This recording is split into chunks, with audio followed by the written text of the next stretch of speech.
படுக்கை அறையில் எக்காரணம் ஒன்றும் கண்ணாடியை வைக்காதீங்க. படுக்கை அறைக்குள்ளே கண்ணாடி இருக்கக்கூடாது. அது கணவன் மனைவிக்கான ஒரு அந்யோன்யத்தை குறைச்சிரும். இப்போ நீங்களே ஒரு தெய்வத்தை போய் வேண்டிட்டு வரீங்க, ஒரு சில விஷயம் அது எதிர்மறை சக்திகிட்ட போயிடும். அதெல்லாம் ஆக்சுவலாக அது சக்தி இருக்கக்கூடிய தன்மை கண்ணாடிக்கு உண்டு. அது நல்ல சக்தியோ கெட்ட சக்தியோ, அது ரெண்டாவது விஷயம்.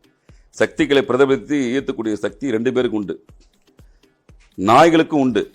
நீங்கள் கோயிலுக்கு போயிட்டு வந்தீங்கன்னா நாய் கண்ணில் நீங்கள் படக்கூடாது. நியாயமாக நாய்க்கு வந்து அந்த ஈர்ப்புத்தன்மை உண்டு. அது நல்லதோ கெட்டதோ உங்ககிட்ட இருக்கிற சக்தியை அதை எடுத்துக்கூடிய தன்மை அது பைரவருக்கு உண்டு.